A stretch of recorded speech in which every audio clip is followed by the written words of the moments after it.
계속해서 살며 생각하며 보내드립니다. 오늘은 이름을 밝히지 않은 성도가 진행합니다.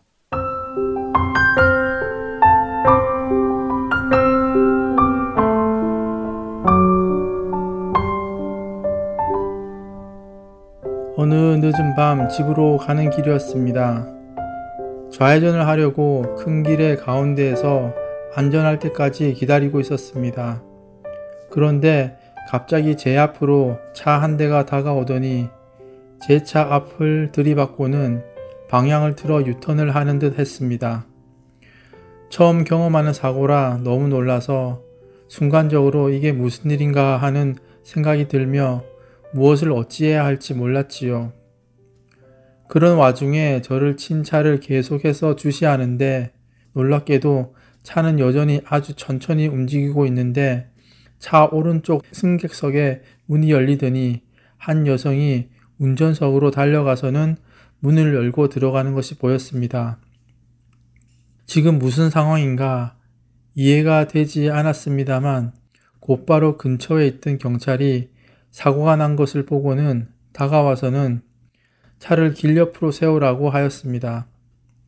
놀란 가슴을 쓸어안으며 차를 길 옆으로 옮기고는 차 밖으로 나와서 차를 살펴보니 차 앞 범퍼도 많이 망가졌지만 엔진도 손상이 있어 보였습니다. 상대차를 보니 상대차도 많이 망가졌더군요. 그런데 운전석으로 뛰어 들어간 여성을 자세히 보니 10대 후반의 소녀로 보였습니다. 그리고 그 옆에는 11~2살로 보이는 앳된 소년이 떠는 모습으로 서 있었지요. 순간 어떻게 된 것인지 짐작이 되었습니다.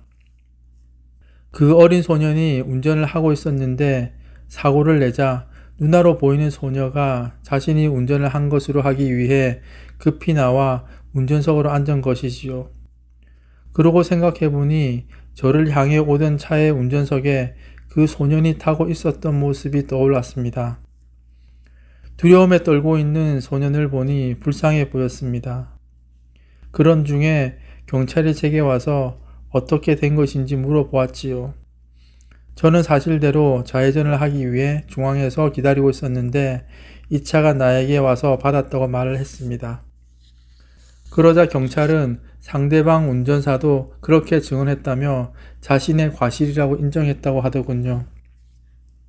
순간 운전을 한 것이 저 소녀가 아니라 그 옆에 있는 어린 소년이라는 것을 말을 해야 하나 말아야 하나 하는 고민을 했습니다. 상대가 잘못을 인정했다고 하는데 굳이 저 소년이 운전을 한 것이라고 밝히는 것이 무슨 득이 있을까? 비록 소년이 잘못은 했지만 그냥 덮어주는 것이 맞겠다 하는 생각이 들어 입을 다물었었지요. 경찰은 토잉카를 불러주며 집으로 가라고 했습니다. 그런데 경찰이 2명이었는데 리포트를 쓰고 있는 경찰은 저와 얘기를 한 경찰이 아니었습니다. 저와는 대화를 하지 않은 경찰이 리포트를 쓰고 있었고 그 리포트를 쓰는 경찰과 사고를 낸 상대가 같은 인종인 것이 조금 마음에 걸렸습니다. 그러나 처음 사고를 접해보았고 경찰의 말만 믿고는 토잉카를 얻어 타고 집으로 왔지요.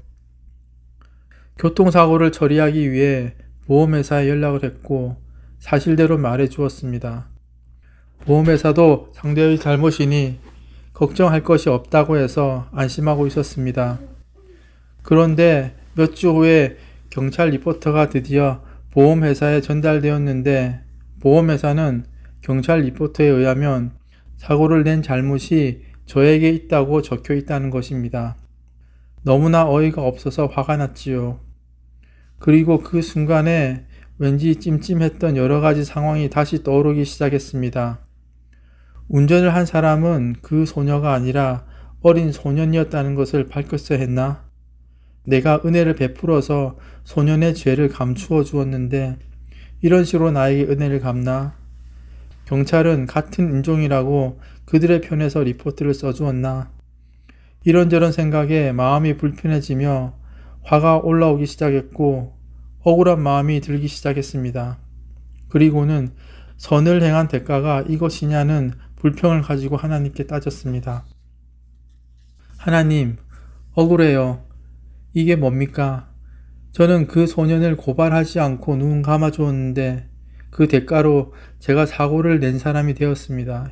이게 말이나 됩니까?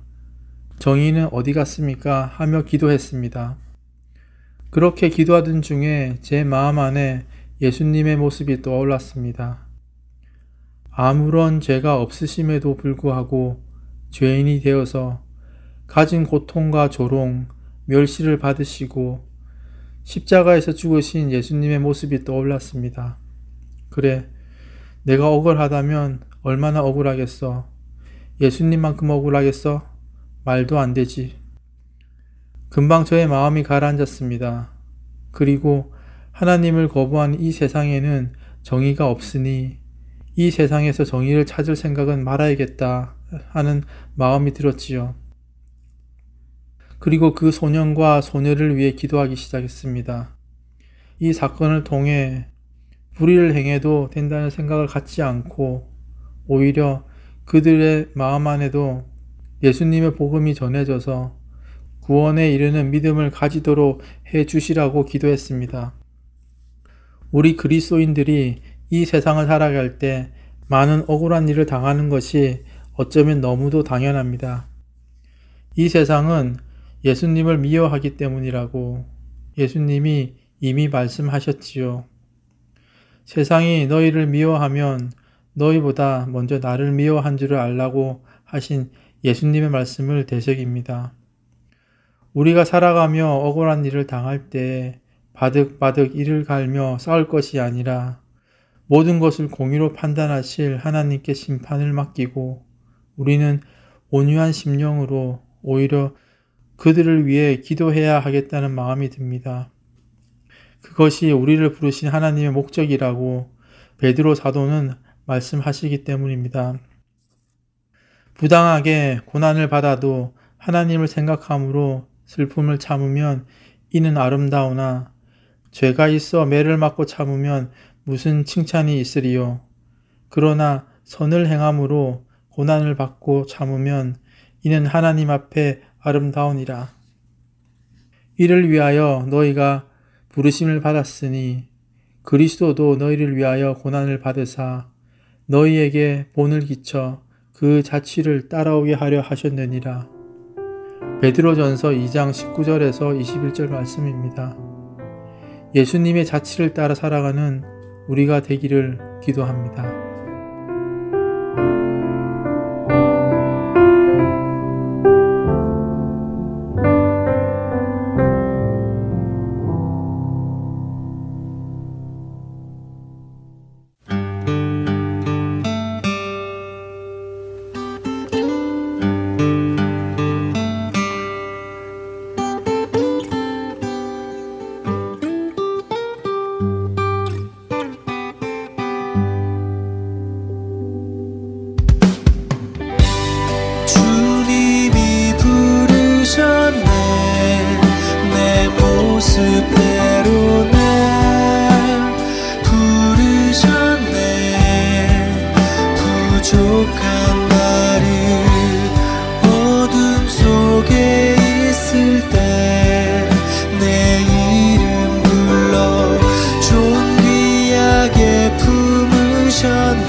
내게 생명 주셨네. 예배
하신 예수 어린 양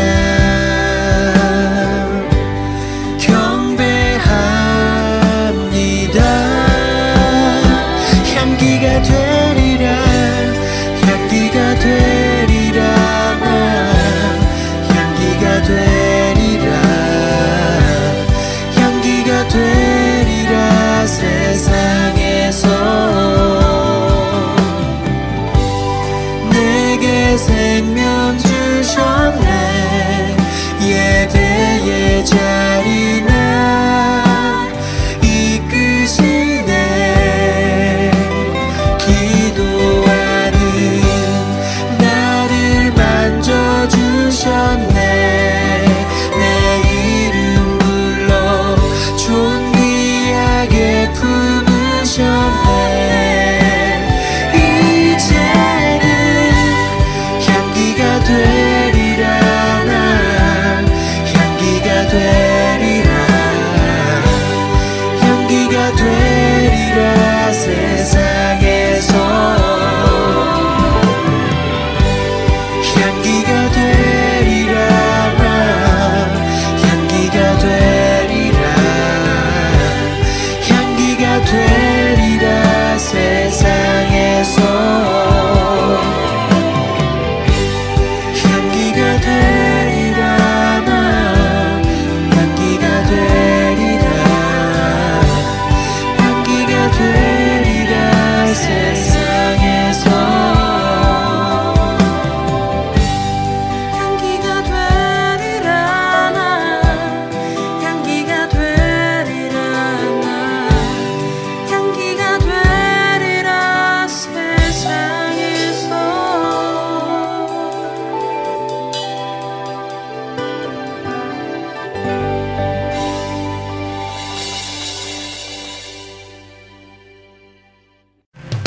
These are the days of Elijah, declaring the word of the Lord. 안녕하세요. 저는 지난 2014년부터 뉴저지 포트리 한아름과 한남 체인의 복음방송 CD를 공급하고 있는 정요셉 봉사자입니다. 믿지 않는 분들에게는 예수님의 복음을, 믿는 자들에게는 생각과 마음을 지킬 수 있도록 도와주는 복음방송이 정말 얼마나 감사한지 모릅니다. 우리 주님께 찬양과 영광을 돌려드립니다. 감사합니다. 안녕하세요. 저는 오하이오의 펠본에 있는 한국마켓과 영식당 그리고 콜럼버스에 있는 풍민식당과 사라가 식품점에 복음방송의 CD를 비치하고 있습니다. 하나님께 복음을 전하는 작은 일에 사용하여 주심을 감사드립니다. 그런즉 저희가 믿지 아니하는 일을 어찌 부르리요 듣지도 못한 일을 어찌 믿으리요 전파하는 자가 없이 어찌 들으리요 보내심을 받지 아니하였으면 어찌 전파하리요 기록된 바 아름답도다 좋은 소식을 전하는 자들의 발이여 함과 같으니라. 복음 전파 사역의 동역자가 돼 주시겠습니까? 내일이 아니라 바로 오늘입니다. 할텐 서울 복음 선교회로 전화 주십시오. 전화번호는 602-866-8999번입니다.